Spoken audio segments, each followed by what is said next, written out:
Hey y'all, welcome back to my channel. Today we're going to be doing something a little different because I realized just today that I haven't done a 5-star predictions video in like 3 years. I was thinking about looking at my most recent video and pulling something from it to read, and then I realized that these predictions are really old and I no longer remember what was on the list. I don't remember if I've read any of them. So today we're going to be taking a look at what I was predicting would be 5 stars back in 2021. Don't know why that was so hard to say. Which, depending on how many of these I've actually read, may show something rather unfavorable about me and my tendency to keep books on my shelves for a long time. But that being said, I'm just really curious to see what I picked because I don't remember anything about this video at this point, and I wanted to get a look at what I previously predicted would be 5 stars before I start putting together a new list for the current year. So let's go ahead and find out what I was predicting back in 2021. Okay, so I got the video all pulled up. First of all, I can already see that I had like pink or red hair here, and I was thinking that was more recent than 2021, but like, I guess not. Trying not to knock y'all all over there, but hey y'all, I'm Hope, and today I'm going to be updating my 5-star predictions. I'm very confused about how I structured this. But that's everything I had predicted before, so let me tell you about the books I think are going to be 5 stars now. First, okay, I was confused at how I structured this. It took me a minute to figure out what I had done here. Clearly, I was wrapping up my previous predictions and the things that I had read off that list. I understand now. We're good. I know what's happening. I gotta go grab them, so hang on a second. Alright, I am back with my new set of 5-star predictions, and we're just gonna ignore the fact that it is a different day now, and start talking about the books instead. So the first one I have on my list is the only one that I'm carrying over from my previous list, and it's Black Sun by Rebecca Roanhorse. Yeah, I have not read that one yet. It's still a 5-star prediction because I really liked the Sixth World series from Rebecca Roanhorse. This is still on my 5-star, or like, I still think it would be a 5-star. It's something I would carry over onto a new list. But yeah, I have not read this particular book. Also, can we back up? My hair is absolutely wild in this video clip. Here. That's even better. A better weird face for this. Yeah, I have not read Black Sun. It's still one that I would love to get to. I know the 3rd book in this series is coming out, I think like next month. So I really need to get to it. Yeah, have not read this one. Characters in this, I don't... Let's go on. Maybe 5 stars. Next up, I have the only YA book on this list, which is Silence of Bones by June Hur. I don't...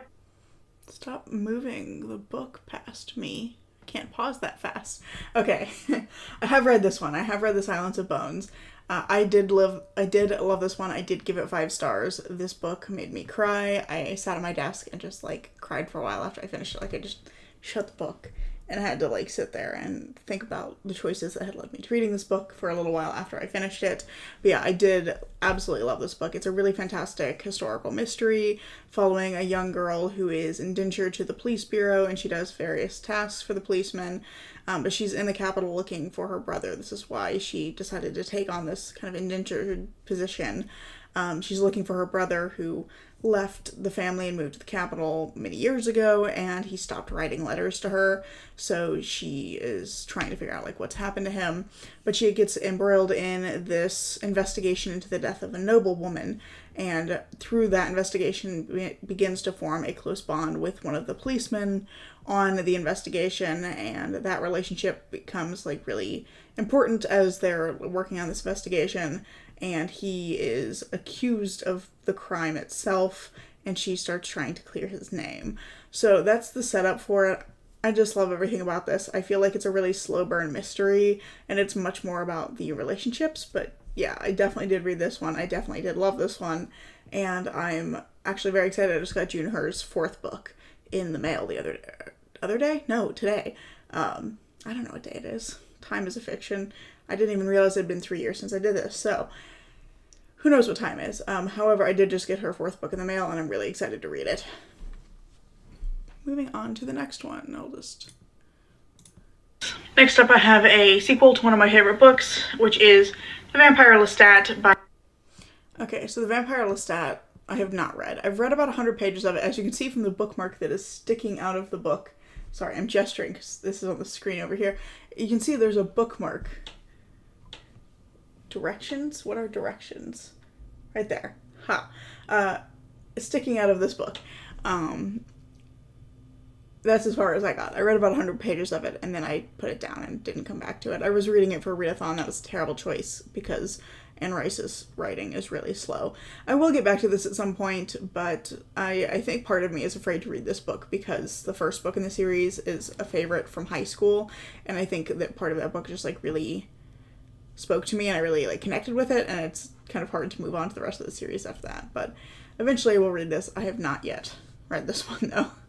Next up, I have another sequel to another one of my favorite books.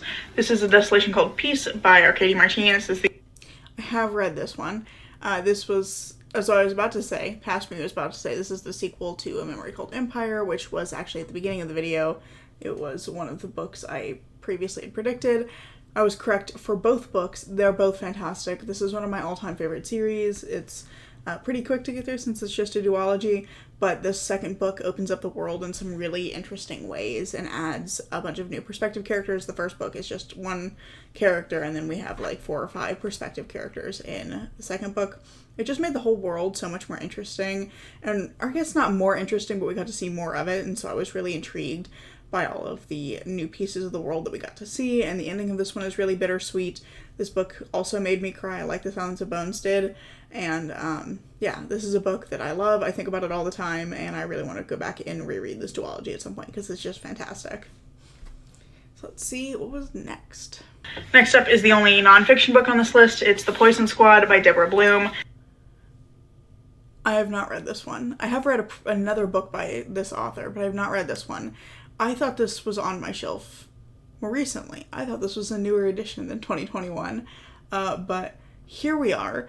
Yeah, no, this one I haven't read, but this is about like early food and drug regulations in the US, and this guy who was basically on a quest to prove that there were these toxic substances making it into like the food supply. And there was, I believe, a group of people who experimented by eating these things themselves and then keeping, like, detailed notes on what had happened to them. It was basically self-experimentation, and it led, later, that data was used to, like, pioneer early food regulations for, like, health and safety.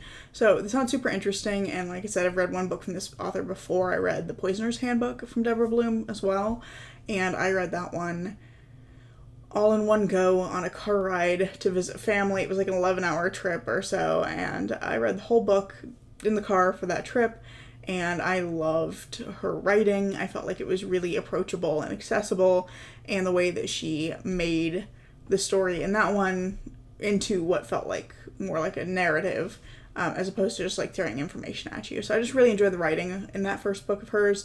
So I'm still excited to get to this one, but I definitely thought this was a more recent addition to my shelves. I didn't realize that I have had this one since at least 2021. I don't remember when I got it, but I think someone gifted it to me, so there's probably a gift note in there somewhere that I could probably check. Next up, I have Velvet Was the Night by Sylvia Moreno Garcia. Surprisingly enough, I've not read this one. I have several of her books on my shelf that I haven't read yet. Sylvia Moreno Garcia is one of my all-time favorite authors, and I still would say that this is a 5-star prediction for me. I love her writing, and I'm so impressed in the way that she's able to jump between genres. I've just done like an auto by author video where I talked about this, so I'll like link that if you want to check that out. But she's definitely on that list for me. I still think this would be a 5-star. I have not yet read this one, though, because I went through a period of time where I was just not reading a lot of anything that wasn't science fiction or fantasy. Even more specifically, I was mostly reading fantasy. So I think more recently I've been in a horror and thriller kind of mood. This one's a noir, so I think I will probably be getting to this one fairly soon now. I say that, and I'll probably be wrong. It'll be like another 3 years before I actually read it. But this one, I just was not in the mood for a noir at the time. And yeah, this is one that I'm surprised I haven't read yet, just because I love her writing so much. But yeah, I have not read it. So we are not doing so great on a number of these that I've read. What is it, 2 of them so far that I've read out of, I think there were like 7 or 8 that I chose this time around. So yeah, Past Hope is really good at making lists. Current Hope and, you know, less Past Hope are not good at reading the things on those lists, which I knew that going into this. I love how this says what was the night, so that's delightful. I'm gonna have to look in the description and see where I made those chapter separations. What was the night? Penultimate book on this list is Strange Practice by Vivian Shaw, and this one is here because waiting for me to put that book back up again so that I can pause with the cover there. Yeah, I have read this one. I did also give this one 5 stars. This is a really fun mystery story. It's urban fantasy, it's mystery, it's a little bit horror, and it's got one of the sweetest found families I've ever read. I loved this book so much. I'm really excited to read the rest of this series. This one is following Greta Helsing, who is a doctor for monsters and the undead, and she finds out that people are being attacked in London. There's like a serial killer that's targeting humans mostly, but then a friend of one of her clients shows up grievously injured, having been attacked by the same serial killer, and she and her little friend group, which includes herself and a couple of vampires, a museum curator, a demon who is also an accountant, like her whole little crew gets involved in trying to solve this mystery so that no more of her patients turn up injured or dead. So that's kind of the setup, and I love this book. It's so fun, and it does such an interesting blend of fantasy and horror elements. Like, the found family is super sweet, and it's lots of, like, Greta's good at healing, and I'm immediately gonna forget all their names. Like, this person is really good at dealing with people, and this person is really good with numbers, and this person is really good at, like, I don't know, charming people. That was the same as the first one, wasn't it? Anyway, bunch of people, all with very different strengths and weaknesses, really relying on each other in a way that I thought was believable and really, like, charming and sweet. And I really just enjoyed all of the characters here and the friendships that form between all of them, because they're all kind of centered around Greta, but they also, like, build individual friendships with each other that I thought were really fun. So I just really enjoyed everything about this, and then it also has some really, like, genuinely scary moments in it. Like, the horror in here does not kid around. There were some moments in here that just genuinely had me cringing and wanting to, like, throw the book across the room because it were really creepy, and I just really enjoyed the particular blend here. It was fun, it's sweet, it's terrifying, and I'm very excited to read the rest of the Greta Helsing books, because there's currently 2 more out. There is a novella that comes out, I think, like, next month or maybe in July, and then we're getting 1 more full-length novel, and that's the end of the series. But, like, I have so much more Greta to look forward to, and I'm very excited about it. Very last book on my list is Light from Uncommon Stars, which follows 3 women in San Gabriel. I'll describe that. I thought I was going to say the title there. So, Light from Uncommon Stars by Rika Aoki. Clearly I was talking very quickly here because my battery was flashing at that point.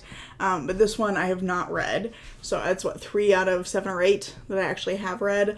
This one, I'm somewhat disappointed in myself that I haven't read this one yet, because this was the first ever ARC I received. I won a giveaway and got an ARC for this book. And the one that you see me holding here is actually the final copy that I had already pre-ordered when I received the ARC. So, I had an ARC and I started reading it. I think I read like 50 or 60 pages and I was really enjoying it. The writing was really good. The characters were really interesting. And then a slump like no other slump hit me, and I just did not finish this book at all. So it's currently still sitting on my shelf. I have the finished copy and the ARC sitting together. And someday I will finish this. I'm still convinced I'm going to love it. I think sounds just like super sweet and fun, and like, I'm really going to love the characters. Sorry, apparently I'm yawning this evening. Anyway, I'm so convinced I'm gonna love this. I haven't, though, and it's kind of wild to me that I didn't, because I was so excited about getting that ARC, and just never got around to finishing it. But, yeah. So that's, I'll count this up. We'll count it up together here. So, Black Sun was the first. It was actually something on the list, so that's 1 that I haven't read. I've read 1, 2 total. That's 3, and I've still only read 1. 4, and I've read 2. Sorry, 50%. 5, and I've read 2. 6, and I've read 2. 7, and I've read 3. 8. So there were 8, and I read 3 of them. 3 out of 8, not terrible. At least I read some of them. Not great. Definitely, okay, yeah, kind of terrible. But at least I read some of them. It's fine. Anyway, yeah. I really didn't know what to expect here, because I genuinely do not remember making that list at all. That was 3 years ago. 3 years ago was, 2020 part 2. and we're on like part 5 or whatever. So I didn't remember any of this, but yeah, actually I'm glad that I have read a few of those. I was a little afraid this was going to be me looking at this and going, oh, I haven't read any of these. But yeah, I've read a few of them, and luckily the 3 that I did read were all actually 5 stars. So that makes me think that if I go back and read the rest of them, that the rest will likely also be 5 stars. So I would definitely carry those over onto another list. I think I might make a new list updated for 2024, maybe include some like more recent releases, things like that, but like I'm pleasantly surprised that at the very least all the ones that were on that list were actually genuinely 5 stars. So clearly I'm not good at reading the books, but when I do read them I am good at predicting them because I was right 3 out of 8 times. But yeah, that's pretty much all I have for you today. I just kind of wanted to look at that and see what that list looked like and whether I had successfully read any of them, and now we've done that. So let me know down in the comments what your current 5-star predictions are. I would love to know what you're currently looking forward to reading, and I really hope you've enjoyed this video. If you have, I hope you consider giving it a like, even subscribing to see what comes next. I'm currently posting on Tuesdays and Saturdays, and I hope to see you in the next video. Bye.